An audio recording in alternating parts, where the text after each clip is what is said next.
우리 서로 인사하겠습니다. 참 좋으신 하나님이십니다.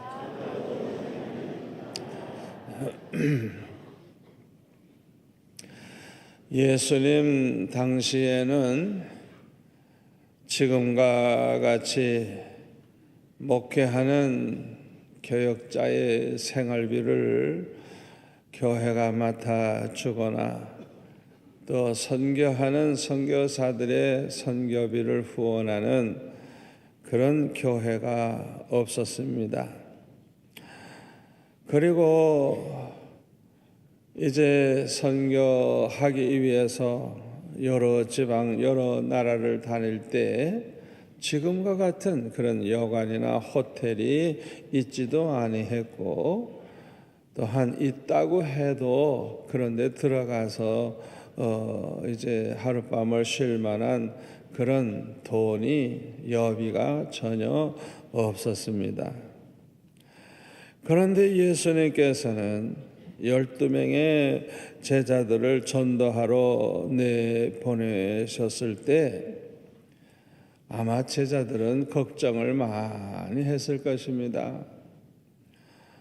이런 제자들에게 오늘 본문 마태복음 10장 9절에 가서 이제 보면은 예수님은 이렇게 말씀을 하세요. 너의 전대에 금이나 은이나 동을 가지지 말고 여행을 위하여 배낭이나 두벌 옷이나 신이나 지팡이를 가지지 말라. 가뜩이나 없는데 아무것도 가져가지 말래요. 그리고 하시는 말씀이 이는 일꾼이 자기의 먹을 것 받는 것이 마땅하니라 말씀을 하셨습니다. 주님과 복음을 위해서 사는 사람들은 품삯을 받는 것이 마땅하다는 거예요. 세상 일을 해도 일을 하면 일에 대한 대가가 있죠. 세상 일보다 1000배, 10,000배 소중한 하나님의 일을 하는 사람들이 삭슬 받는 것이 마땅하다는 거예요.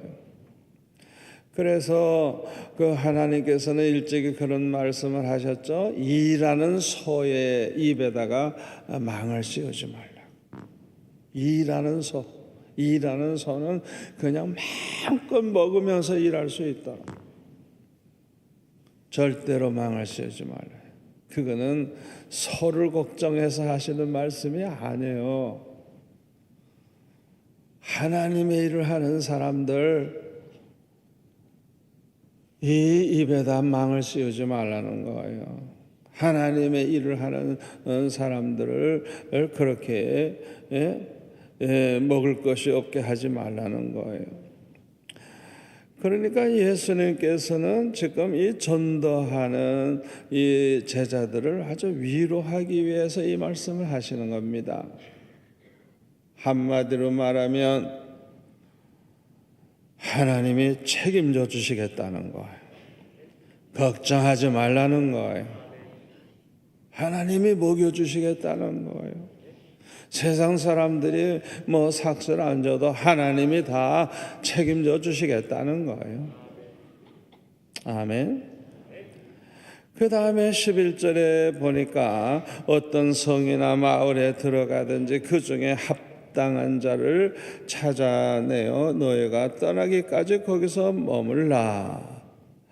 또 그 집에 들어가면서 평안하기를 빌라. 그 집이 이에 합당하면 너의 빈 평안이 거기 임할 것이고 만일 합당하지 아니하면 그 평안이 너에게로 돌아올 것이니라. 그렇게 말씀하고 있습니다. 다시 말하면 합당한 자를 찾아내게 되면 그 집에 가서 그 지역에서 복음을 전하는 동안에는 그 집을 떠나지 말고 그 집에 거주하면서 복음을 전하라는 거예요. 그리고 그 집을 축복해 주라는 거예요. 합당한 자라고 하면 그 복이 다 임한다는 거예요. 그런데 합당치 아니한 자라고 하면 그 복이 하나도 임하지 아니하고 복을 빈 제자들에게 그 복이 돌아온다는 거예요. 이게 예수님의 말씀이에요. 여러분, 여기에서 이 합당한 자는 어떤 사람일까요? 대개 복음을 듣고 예수 믿는 사람들 중에 은혜 받은 사람을 가리킵니다. 은혜 받은 사람의 특징은요, 자기가 예수 믿고 구원받았다고 하는 그 사실을 너무 감사하게 생각해요. 아멘. 여러분, 정말 감사합니까? 감사하는 마음이 있다고 하면 여러분은 은혜 받으신 분들이에요.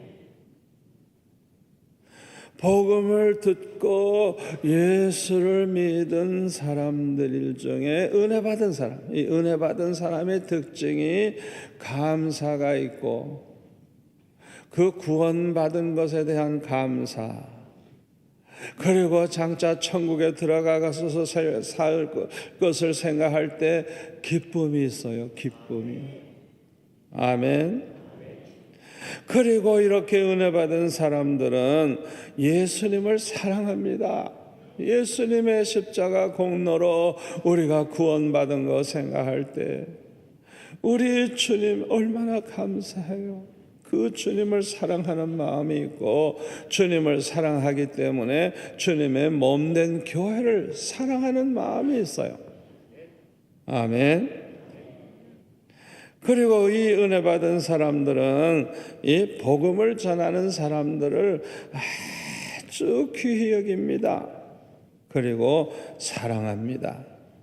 왜요? 이 사람들을 통해서 많은 사람들이 구원받게 되니까 아주 이런 사람들을 존경하는 것입니다.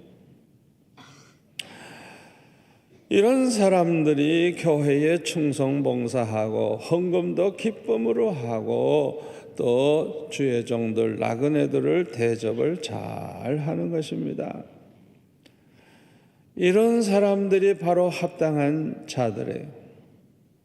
사도 바울에게는 이런 사람들이 소수이긴 하지만은 이런 사람들이 있었어요.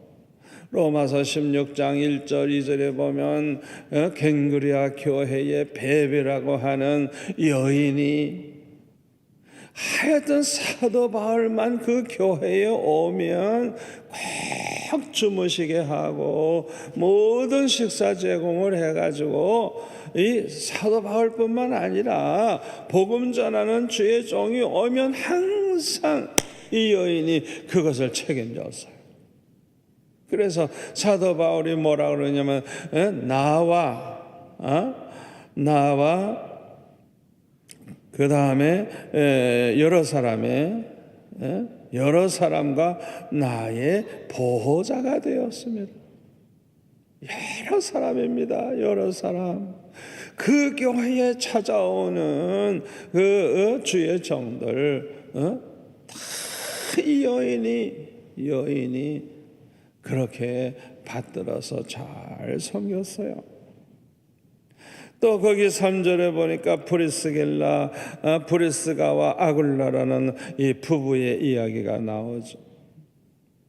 이 사람들은 나의 동력자라고, 그들은 내 목숨을 위하여 자기들의 목까지 내어놓았나니 나뿐 아니라 이방인 모든 교회도 그들에게 감사하느니라. 또 저의 집에 있는 교회에도 문안하라. 이것을 보면 이 브리스가와 아굴라, 이 브리스가가 부인의 이름이고 아굴라가 남편이에요. 이 남편이 조금 부인 따라다니는 사람 같아요. 근데 이 브리스가가 보통 여인이 아니에요. 보통 여인이 아니에요. 이 처음에는 사도 바울 만나가지고 같이 장막 치는 일을, 같은 업종이에요. 장막 치는 일을 하는 사람인데 함께 했어요. 그런데 되도록이면 사도 바울이 마음껏 복음을 전할 수 있도록 그렇게 뒷바라지를 하면서 이 두 내외가 그렇게 열심히 이제 도왔던 것입니다. 그런데 그들은 사도 바울을 위해서라고 하면 목까지 내어놓을 수 있는, 자기 목을 내어줄 수 있는 그런 사람이었대요. 그리고 자기 집이 교회야, 교회. 자기 집에서 항상 예배드리는 그런 교회였던 것을 알 수가 있습니다. 또 13절에 보면 루포와 그의 어머니를 문안하라. 이 어머니는 곧 내 어머니라고. 여기 루포가 누군 줄 알아요? 예수님 십자가 지고 가실 때 쓰러지고 넘어지고 힘이 없어서 못하시니까 루포를 대신 십자가 지고 가게 한 이 사람이 루포예요. 그런데 이 루포가 예수를 잘 믿을 뿐만 아니라 그의 어머니가 사도 바울에게 얼마나 잠자리 잘 준비해주고 식사 준비해주고 친아들처럼 하고, 그러니까 사도 바울은 내 어머니라, 내 어머니.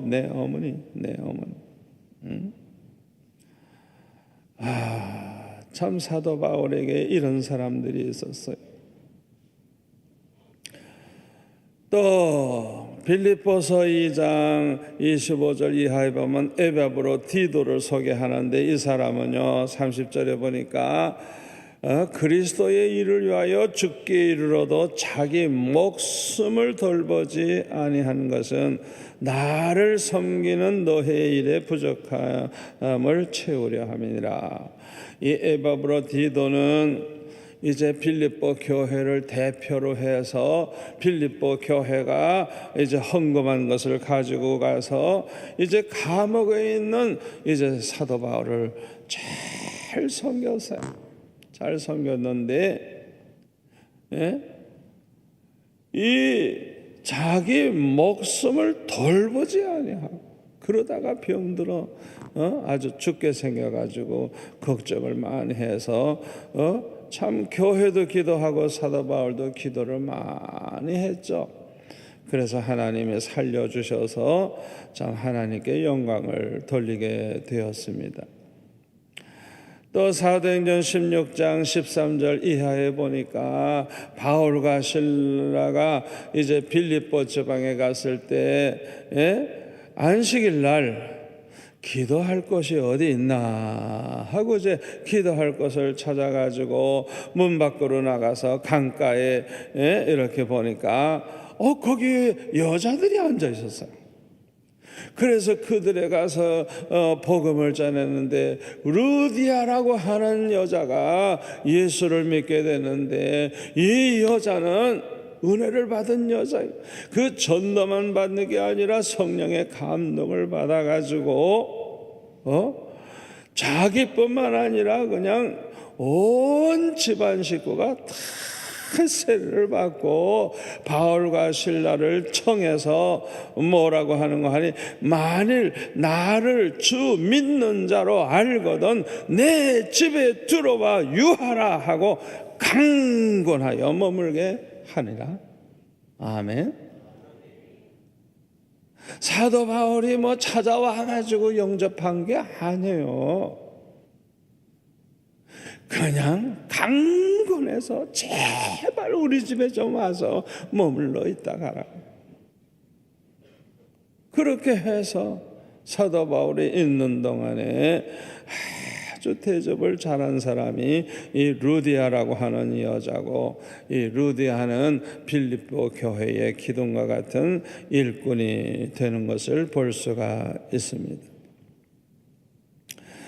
누구나 자기에게 사랑을 베푼 교회나 성도들을 잊을 수가 없어요. 이 빌립보 교회는요 아주 특별해요. 빌립보서 4장 15절 이하에 보니까 이 사도 바울이 복음을 전하는 그 시초에 마게도냐를 떠날 때 이 빌립보 교회 성도들 많이 사도 바울에게 여비를 주고 후원을 했어요. 그리고 데살로니가에 있을 때도 한 번뿐만 아니라 두 번이나 사도 바울에 쓸 것을 보내주었다 그랬어요. 보내주었다. 18절에 보면 에바브로 디도 편으로 그렇게 보내줬는데 얼마나 풍족하게 넘치게 그렇게 사도 바울을 그렇게 후원해 주었어요. 그래서 사도 바울은 여기에 대해서 이렇게 말합니다. 이것은 하나님께서 받으실 만한 향기로운 제물이고 하나님을 기쁘시게 한 것이라고. 그러면서 축복합니다. 19절에 나의 하나님이 그리스도 예수 안에서 영광 가운데 그 풍성한 대로 너의 모든 쓸 것을 채우시리라. 아주 사도 바울이 예언적으로 축복합니다. 너희들은 하나님께서 풍족하게 너희 쓸 것을 채워주실 것이라. 사도 바울이 얼마나 이 빌립보 교회를 생각할 때 감사했겠어요. 이 교회를 잊을래야 잊을 수가 없어요.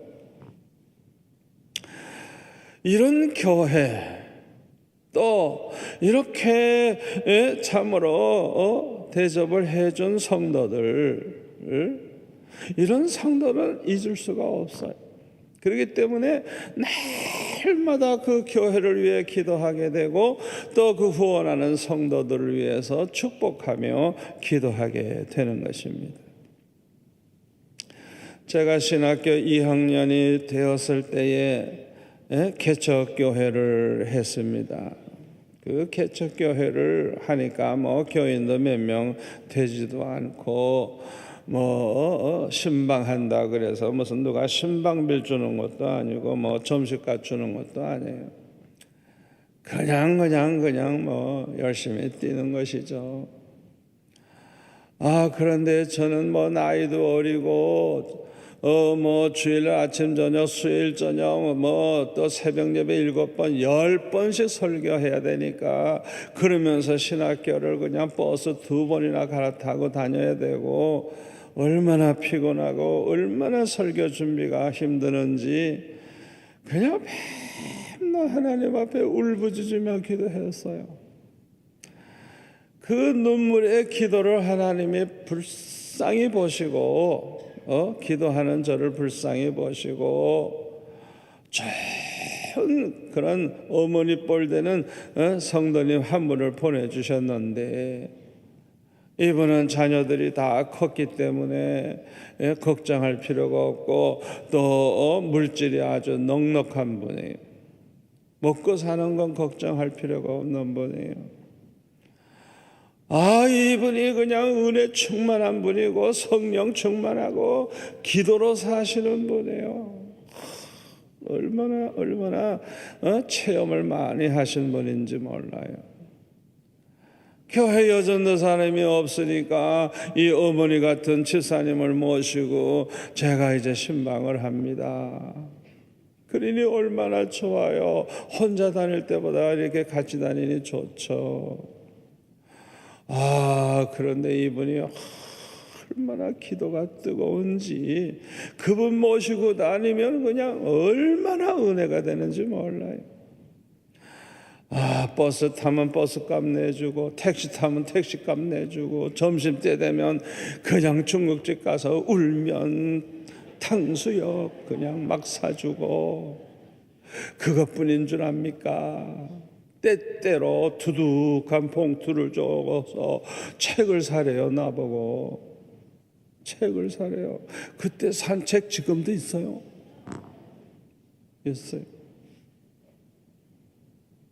하나님께서 저를 위해서 덮는 천사를 붙여주신 거예요. 아직 나이도 어리고 경험도 없는 이 어린 전도사를 위해서 하여튼 얼마나 기도를 많이 해주는지. 어떤 날은 한 주간을 금식하면서 저를 위해 기도하는데 이 눈에서 피가 나올 정도로 그렇게 기도를 해줬어요. 이야, 하나님께서 이렇게 돕는 자들을 붙여주시니까 교회가 3개월 만에 100명 돌파를 하더라고요. 100명 돌파. 4개월, 5개월, 6개월 되니까 150명, 170명, 180명 그냥 1년 정도 됐는데 그렇게 모이는 교회가 되었어요. 이런 사람들은 교역자나 선교사를 꼭 예수님처럼 생각하고 섬기는 사람들이에요. 그래서 오늘 본문 마태복음 10장 40절에 보면 예수님은 이렇게 말씀하시죠. 너희를 영접하는 자는 나를 영접하는 것과 같다. 나를 영접하는 자는 나를 보내신 그 하나님을 영접하는 것과 같다고. 아멘. 요한계시록 1장 20절에 보면요, 예수님은 오른손에 7뼈를 잡고 7 금초대 사이를 왕래하시는데요, 7뼈는 7교회의 사자요 7 금초대는 7 교회니라 말씀을 하셨어요. 여러분 그걸 아셔야 돼요. 교회가 크든지 작든지 하나님이 쓰시는 주의 종들을 주님이 붙잡고 계시다는 걸 여러분 기억하시기를 바랍니다. 주님이 오른손에 붙잡고 쓰시는 것을 우리가 알아야 돼요. 마태복음 28장 20절에 보면 볼지어다 내가 세상 끝날까지 너희와 항상 함께 있으리라. 아멘. 복음을 전하는 주의 종들 절대로 홀로 두지 아니하시고 주님이 세상 끝날까지 함께 해주시겠다고 약속하셨어요. 주님의 이 약속은 신실한 약속입니다. 반드시 그대로 됩니다. 그러므로 우리들은 복음 전하는 주의 종을 사랑하고 귀히 여겨야 될 줄로 믿습니다. 그런데 예수님께서는 제자들이 전도하러 다닐 때 합당하지 아니한 자들을 만나게 될 것을 아시고 미리 이렇게 말씀하셨어요. 마태복음 10장 14절에 보면 누구든지 너희를 영접하지도 아니하고 너의 말을 듣지도 아니하거든 그 집이나 성에서 나가 너의 발에 먼지를 떨어버리라. 내가 진실로 너에게 이르노니 심판날에 소돔과 고모라 땅이 그 성보다 견디기 쉬우리라. 그래서 자 보세요. 제자들을 영접하지 아니하는 자가 누구예요? 예수님 영접하지 아니하는 자죠. 제자들의 말을 듣지도 아니하는 자가 누구예요? 예수님의 말씀을 듣지도 아니하는 자죠. 그래서 누가복음 10장 16절에 보면 뭐라 그랬어요? 너의 말을 듣는 자는 곧 내 말을 듣는 것이요 너희를 저버리는 자는 곧 나를 저버리는 것이요 나를 저버리는 자는 나 보내신 이를 저버리는 것이니라. 복음을 전하는 주의 종들을 영접하지도 아니하고 그들의 말도 듣지 않는 사람은 예수님을 영접하지도 아니하고 예수님을 저버리는 사람이라는 거예요. 그러니까 심판을 받는다는 거예요. 소돔 고모라보다 더한 심판을 받는다는 거예요. 창세기 18장에 보면은 아브라함은 어느 날 대낮에 찾아온 세 사람을 영접을 하고 아주 정성껏 대접을 했어요. 나중에 알고 보니까 하나님이 보내신 천사라는 걸 알게 됐어요. 그 창세기 18장에 보면요, 이 나그네를 대하는 그 아브라함의 태도가 얼마나 얼마나 겸손하고 얼마나 정성을 다했는지 몰라요. 창세기 18장의 1절에 보면 여호와께서 마브레의 상술의 나무들이 있는 곳에서 아브라함에게 나타나시니라. 날이 뜨거울 때에, 날이 뜨겁다는 것은 아주 날씨가 굉장히 더웠던 모양이에요. 그가 장막문에 앉아 있다가 눈을 들어본 적 사람 셋이 맞은편에 서 있는지라. 그가 그들을 보자 곧 장막문에서 달려나가 영접하며 몸을 땅에 굽혀. 지금 나그네가 찾아왔는데 글쎄 이 아브라함의 태도를 보세요. 예? 영접을 하되 몸을 땅에 굽혔대요. 그러면서 말하기를 내 주여 내가 주께 은혜를 입었사오면 원하건대 종을 떠나 지나가지 마옵시고 물을 조금 가져오게 하사 당신들의 발을 씻으시고 나무 아래에서 쉬소서. 내가 떡을 조금 가져오리니 당신들의 마음을 상쾌하게 하신 후에 지나가소서. 당신들이 종에게 오셨음이니이다. 그들이 이르되 내 말대로 그리하라. 보세요. 철저하게 그냥 겸손한 자세로 정성을 다해서 그들을 영접하는 걸 볼 수가 있어요. 그런데요, 여기 이 나그네 세 사람 중에 하나는 예수님이에요. 예수님. 자 보세요. 1절에 보면 여호와께서 나타났다 그랬죠. 또 13절에 보면 여호와께서 아브라함에게 이르시되 그랬어요. 또 17절에 보면 여호와께서 이르시되 내가 하려는 것을 아브라함에게 숨기겠느냐 말씀하시면서 소돔 고모라를 멸하실 것을 말씀하고 있어요. 아브라함에게 또 어떻게 축복하시겠다는 걸 말씀하셨어요. 이렇게 하나님의 비밀을 누구에게 알려주느냐? 친구 같은 사이에서 그런 비밀을 알려주는 거예요. 그래서 이사야 41장 8절에 보면 아브라함을 가리켜서 하나님의 벗, 하나님의 친구라고 그렇게 말하고 있어요. 또 창세기 18장 22절을 보면 그 사람들이 거기서 떠나 소돔으로 향하여 가고 아브라함은 여호와 앞에 그대로 섰더니. 자 보세요. 두 사람만 창세기 19장 1절에 보면 두 천사람만 소돔 고모라로 가요. 그리고 지금 아브라함은 여호와 앞에 서 있었다 그랬어요. 이 여호와가 바로 우리 예수님인 것입니다. 성경에 보면요, 다윗도 예수님을 만난 사람입니다. 그래서 마태복음 22장 41절 보면 바리새인들이 모였을 때 예수님께서 그들에게 물으십니다. 너희는 그리스도에 대하여 어떻게 생각하느냐? 누구의 자손이냐? 대답하되 다윗의 자손이니이다.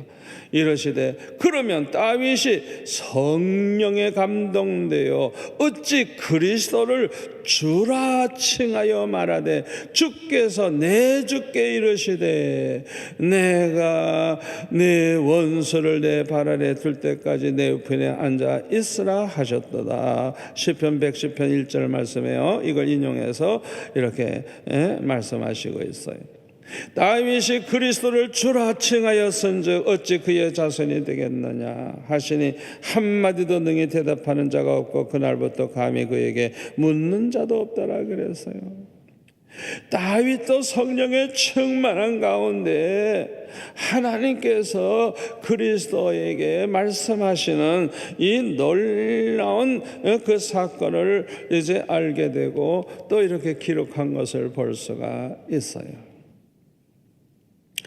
아브라함의 경우를 보니까 우리 주님께서는요, 천사의 모습으로도 우리에게 찾아오실 수도 있고요, 선지자의 모습으로도 찾아올 수 있고, 때로는 작은 소자의 모습으로도 찾아오실 수 있다는 것을 알 수가 있습니다. 지금으로부터 2000년 전에 유대 땅 베들레헴에서 아기로 태어나신 분이 바로 예수님이셨어요. 이때에 이분들을 영접하는 사람이 있었다고 하면 얼마나 좋았을까요? 나그네를 평소에 영접하던 습관이 있어서 마리아가 배가 이렇게 불러가지고 해산하려고 할 때에 영접을 해주는 그 사람이 있었다면 이 사람은 두고두고 역사에 그 이름이 알려졌을 것이고 천국에서는 그 영광이 컸을 것입니다. 그러나 베들레헴 사람들 중에는 한 사람도 나그네를 대접할 줄 아는 사람이 없었어요. 다시 말하면 합당한 자가 하나도 없었어요. 오죽하면 마구간에 들어가서 예수님이 탄생하셨겠습니까? 여러분, 양과 염소의 비유에 양은 합당한 자를 가리키고 염소는 합당하지 아니한 자를 가리킵니다. 오늘날에도 복음을 전하는 자들을 귀히 여기고 존경하는 분도 있지만은 업신여기고 함부로 하는 사람들도 있습니다. 왜 복음 전하는 자들을 업신여기고 함부로 그렇게 대할까요? 믿음이 없기 때문에 그래요. 이런 사람들은 주님을 사랑하는 마음이 없어요. 교회도 별로 사랑하지 않아요. 그리고 주의 종들을 업신여기고 함부로 합니다. 믿음이 없는 사람들은 예수님을 사랑하지 않습니다. 대표적인 사람이 바리새인과 서기관들이죠. 이들은 예수님을 사랑하지 아니하고 미워했어요. 그리고 십자가에 못 박아 죽였어요. 왜요? 믿음이 없었기 때문입니다. 그래서 마태복음 23장 23절에 보면 외식하는 서기관과 바리새인들에게 예수님은 말씀하십니다. 너희들은 박하와 회향의 근처에 11조는 드리지만은 믿음은 버렸도다. 그랬어요. 믿음은 버렸도다. 11조는 철저하게 드리는데 믿음은 버렸대요. 그러나 이것도 행하고 저것도 버리지 말아야 할 것이다. 11조도 철저히 해야 되고 믿음도 버리면 안 된다는 거예요. 아멘. 누가복음 11장 42절을 보면 바리새인들에게 예수님 말씀하시기를 이들은 박하와 운양과 채소의 11조를 드리지만은 하나님께 대한 사랑은 버렸다 그랬어요. 하나님 사랑하는 마음 없어요? 요한복음 5장 42절에도 다만 하나님을 사랑하는 것이 너희 속에 없음을 알았도다. 하나님 사랑하는 마음이 없는 사람은 믿음을 버린 사람들이에요. 저버린 사람들이에요. 이런 사람은 구원받은 하나님의 자녀가 아닙니다. 요한복음 3장 10절에 보면 이러므로 하나님의 자녀들과 마귀의 자녀들이 드러나나니 무릇 의를 행하지 아니하는 자나 또는 그 형제를 사랑하지 아니하는 자는 하나님께 속하지 아니하니라. 마귀에게 속한 마귀의 자녀이니라. 다시 말하면 염소들이라. 염소들. 그러므로 양과 염소의 비유를 보면은 양은 영생에, 염소는 영벌에 처한다 그랬어요. 하나님의 심판을 받아 지옥에 가게 된다는 말씀이에요. 오늘날 교회 안에도 염소들이 많습니다. 그런데도 자신이 예수 믿어 구원 받을 것이라고 생각을 하고 있습니다. 우리 교회에 그렇게 많은 선교사들이 오지만 그렇게 많은 주의 종들이 찾아오고 나그네가 찾아오지만 그거는 뭐 장로님들이나 하고 집사님들 열심히 있는 사람들이나 하지 뭐. 아이고 뭐 내가 할 필요 뭐 있나. 그 염소예요, 염소. 미안하지만 염소예요. 누가 다 하니까 나는 안 해도 되지.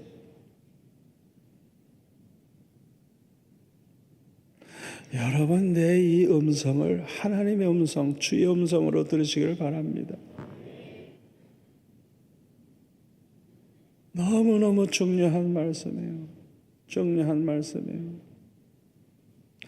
여러분, 염소같이 살면 평생 교회 생활을 했어도 마태복음 7장 23절 말씀대로 주님은 나는 너를 도무지 알지 못하노라 말씀을 하실 것입니다. 여러분, 우리가 사랑을 안 해도 실천 안 해도 되는 게 아니에요. 하나님의 자녀인지 마귀의 자녀인지 양인지 염소인지 분별할 수 있는 방법이 뭡니까? 형제에게 사랑을 베푸느냐 베푸지 않느냐, 형제를 미워하느냐 미워하지 않느냐, 여기에 달려있는 거예요. 왜 성경을 왜 그대로 안 믿습니까? 그대로 믿어야지. 여러분, 교회 나오는 분이 다 천국 가는 줄 압니까?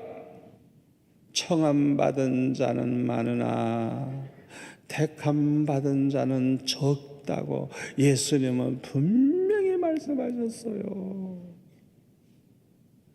여러분, 성경을 똑바로 좀 보세요. 똑바로 보세요. 진심으로 예수 믿어 구원받은 하나님의 자녀는 믿음의 증거가 나타나는데, 믿음이 있다는 증거가 뭐냐? 회개할 줄 알아요. 말씀을 듣다가 깨달으면 회개할 줄 알고, 회개할 줄 아는 사람은 변화가 돼요. 그리고 믿음의 열매가 나타납니다. 믿음의 열매가 뭐냐? 믿음만큼 하나님 사랑하고, 믿음만큼 이웃을 사랑하고, 믿음만큼 원수까지라도 사랑하는 것입니다. 아멘. 오늘 보면 마태복음 10장 41절에 보면 선지자의 이름으로 선지자를 영접하는 자는 선지자의 상을 받을 것이요, 의인의 이름으로 의인을 영접하는 자는 의인의 상을 받을 것이라 그랬어요. 누구든지 제자의 이름으로 이 작은 자 중에 하나에게 냉수 한 그릇이라도 주는 자는 내가 진실로 너에게 이르노니 그 사람이 결단코 상을 잃지 아니하리라 그랬어요.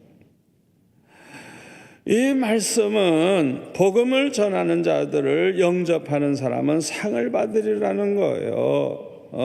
우리가 선지자가 아니라도 선지자를 영접을 하고 잘 그분을 모시고 대접하는 사람은 선지자의 상을 받는다는 거예요. 그 선지자와 똑같은 상을 받는다는 거예요. 네?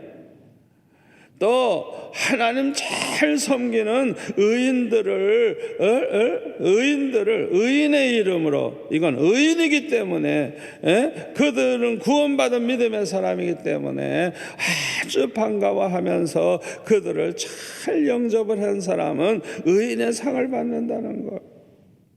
그 다음에 42절에 제자의 이름으로, 요거는 예수님의 제자이기 때문에, 그 사람이 제자이기 때문에 그를 영접하고 그에게 냉수 한 그릇이라도 주면 결단코 상을 잃지 아니하리라는 거예요.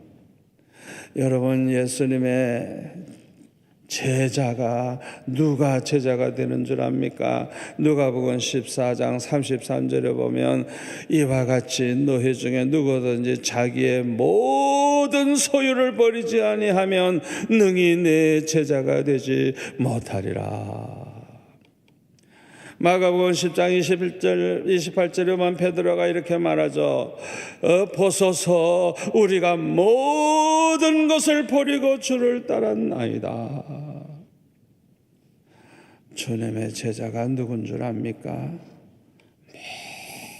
모든 걸 다 버리고 주님을 따르는 종들이 제자예요. 이 귀한 제자, 이 제자 중에 지극히 작은 자 하나에게 냉수 한 그릇이라도 준 사람, 줄 것이 없으니까 냉수 한 그릇밖에 줄 게 없어. 냉수 한 그릇이라도 준 사람 결단코 상을 잃지 아니라. 아멘. 여기에서 말하는 이 상이 무엇을 가리킬까요? 마가복음 10장 29절에는 보면 금세에 100배의 복을 받으리라 그랬어요. 그러나 이보다 더 큰 복은 로마서 8장 18절 말씀대로 천국에서 받을 영광을 가리킵니다. 우리가 이 세상에서 고난받지만 장차 받을 영광이 너무너무 크다 그랬어요. 이제 결론의 말씀을 드립니다. 우리는 예수님의 말씀을 그대로 믿어야 될 줄로 믿습니다. 주님의 이 말씀대로 믿고 복음 전하는 주의 정도를 잘 영접하는 합당한 자가 되시기를 축원합니다. 기도하겠습니다.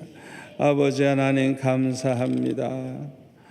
오늘 이 말씀이 얼마나 중요한 말씀인지 모르는데 우리가 이 말씀을 100번, 1000번 들으면서도 실천하지 못함으로 스스로 염소됨을 증거하는 부끄러운 자가 되지 않게 하여 주시옵소서.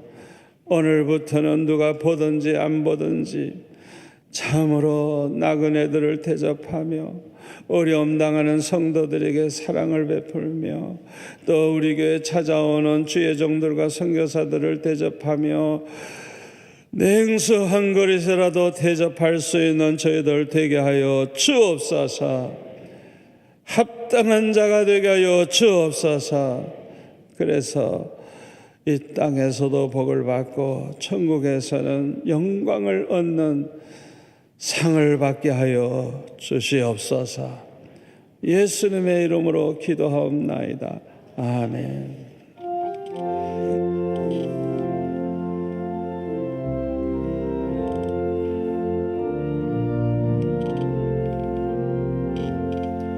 예수 따라가며 복음 순종하며 우리의 갈 길 완항했네.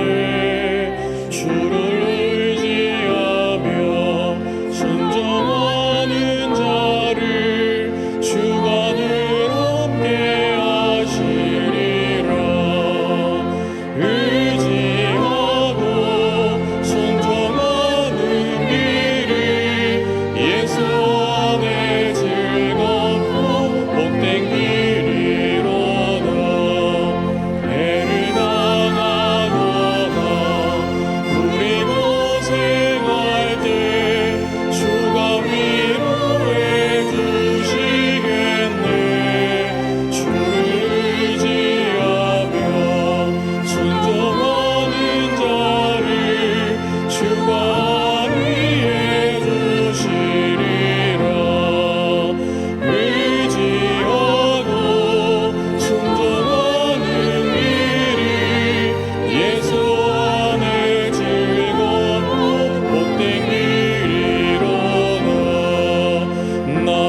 지리라.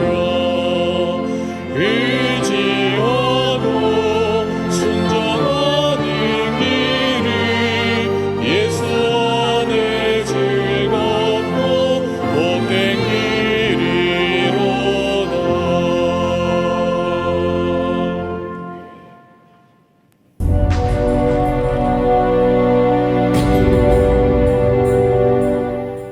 한 해를 마감하며 시작하는 특별 새벽기도회라는 광고를 듣는 순간 제 마음에는 이 기도에 대한 간절함이 생겼습니다. 이것은 저의 의지이기보다는 주님께서 주시는 일방적인 은혜임을 느낄 수가 있었습니다. 남편과 저는 이 특별 새벽기도를 위해서 시간을 조정하고 또 특별 계획을 세웠습니다. 사실은 저희는 집이 부산이 아니고 진해에 살고 있습니다. 진해에서 새벽 기도를 가기 위해서는 새벽 4시에 일어나서 아이들과 함께 새벽 기도에 참석을 해야 했습니다. 또 초등학생인 아이들의 등교 시간에 맞춰서 진해에 와야 하는 어려움도 있었고요. 말씀 중에 눈에 보이는 것에 흔들리지 말고 눈에 보이지 않는 그 이면에 천국을 볼 때에 이 세상의 모든 환난과 고난을 능히 이길 수 있다는 그 말씀에 너무나 큰 은혜를 받았습니다. 믿음 불패 화이팅!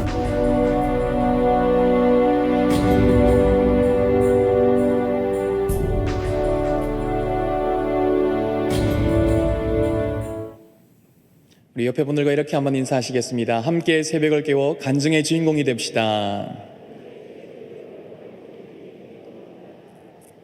이 시간에는 오늘 처음 나오신 분들을 환영하는 시간을 가지겠습니다. 오늘 등록하신 새가족분들께서는 함께 나오신 분들과 자리에 일어나 주시면 저희가 환영하도록 하겠습니다.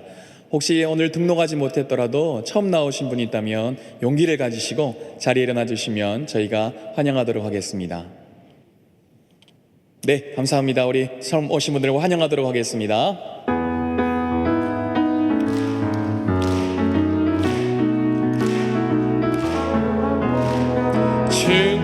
축복합니다.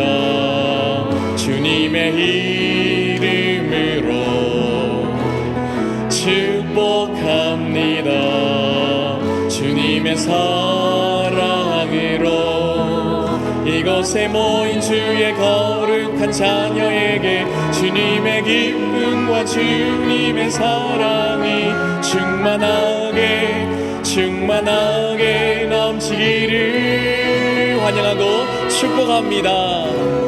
God bless you.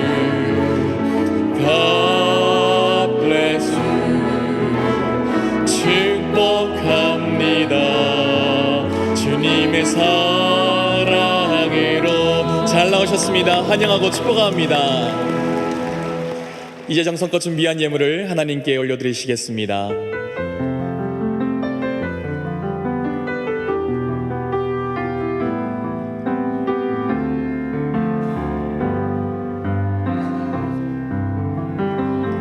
주님 내가 여기 있사오니 나를 보내소서. 나의 몸 주께 드리오니 주 받으옵소서.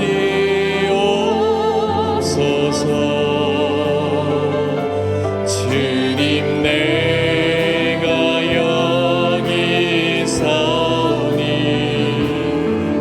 나를 써주소서.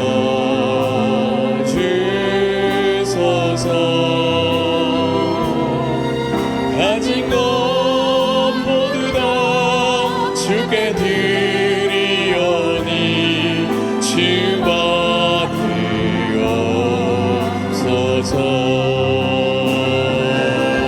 할렐루야.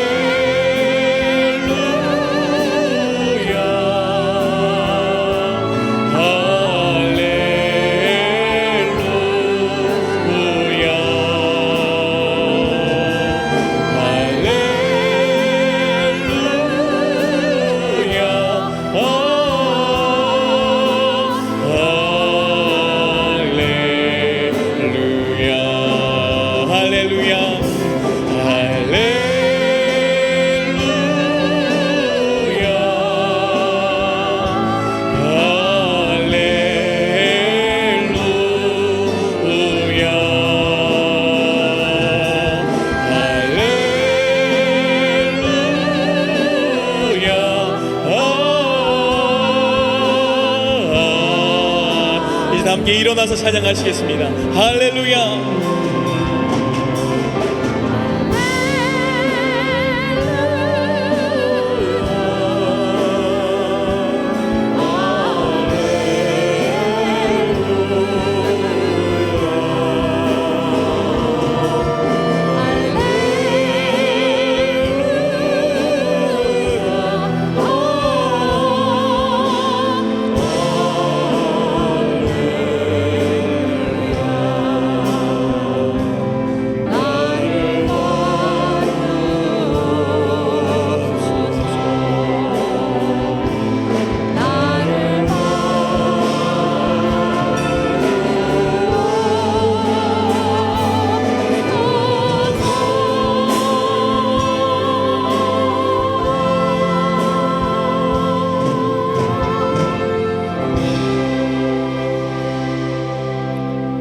아버지 하나님 감사합니다. 오늘도 주의 날 주님 앞에 나와 이렇게 말씀의 은혜 받게 하시니 감사합니다. 결단하게 하시고 실천하게 하시고 열매 맺게 하셔서 이 험악한 세상에서 너무너무 살아가기 어렵지만은 주님 기뻐하시는 삶을 살아감으로 세상 염려할 것이 없는 넘치는 복을 누리게 하여 주옵소서. 아버지 특별히 주님 앞에 참으로 항상 10의 1조와 감사헌금과 여러 가지 예물을 드린 성도들마다 하늘의 보고를 열어주시어서 차고 넘치게 하여 주옵소서. 드리기를 원하지만 없어서 못 드린 분들을 위로하시고 믿음을 더하시고 저들에게 물질의 복도 더하여 주시어서 아버지 항상 빈손 들고 나오지 않고 마음껏 감사하며 마음껏 주를 위해 살게 해 주시기를 원합니다. 건강의 복을 주사 모든 병의 뿌리를 뽑으시고 암덩어리가 떨어져 나가게 하시고 가정과 생업의 복을 주시되 100배의 복을 주시어서 감사할 일이 100배나 늘어나게 하여 주옵소서. 이번 한 주간도 믿음으로 승리하게 하시고 마귀와 싸워 이기게 하시고 하나님이 함께 하심으로 범사의 형통함으로 감사할 일 기뻐할 일이 많게 하여 주옵소서. 오늘도 이렇게 충성봉사하시는 우리 찬양대원들과 모든 일꾼들을 축복하여 주옵소서. 주님을 기쁘시게 하는 저들에게 하늘의 복 땅의 복 100배나 더해 주시기를 원합니다. 그래서 주를 위해 사는 모든 일이 즐겁고 행복하게 하여 주옵소서. 오늘 등록하신 성도들을 축복하시고 온 가족까지 다 예수 믿어 구원받게 하시고 아버지 하나님께서 그들을 귀하게 사용하여 주시기를 원합니다. 아버지 하나님, 오늘 이 자리에 나온 우리 성도들 한 사람 한 사람 모두가 다 승리하게 도와 주옵소서. 예수님의 이름으로 기도하옵나이다. 아멘. 지금은 우리 주 예수 그리스도의 은혜와 하나님 아버지의 크신 사랑과 성령의 감동 충만하심과 교통하심이 영원토록 우리 가운데 있을지어다. 아멘.